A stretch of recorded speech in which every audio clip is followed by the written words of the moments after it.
Des villes souterraines, le parc national de Görem et les sites rupestres de Cappadoce.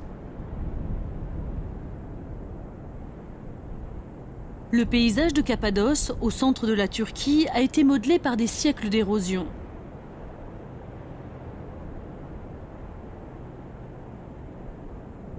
Les chrétiens ont commencé à y construire des églises dès le 1er siècle.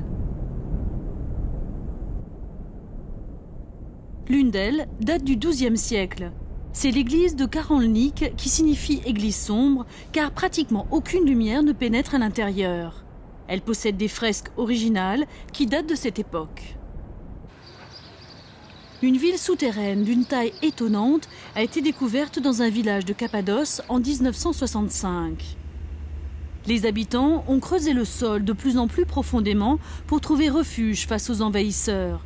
Ils ont ainsi formé une ville souterraine de 8 étages. On faisait le vin dans ce coin, au premier niveau, sous le sol. Le raisin était foulé aux pieds, le jus coulait dans ce trou juste en dessous.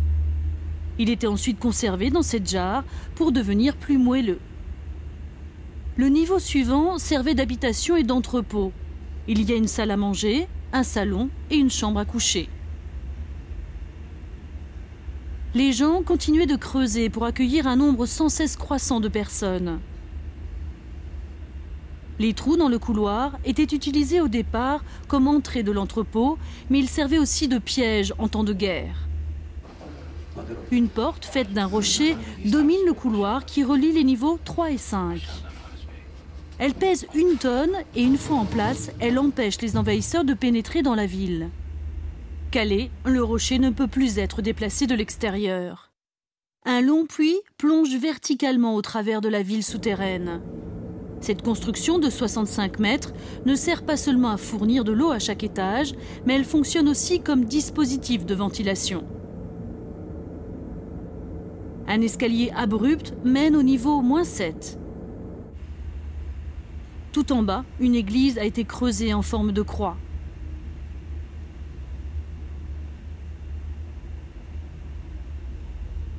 Au niveau le plus profond de cette ville souterraine, les chrétiens de Cappadoce avaient créé un espace pour pratiquer leur foi.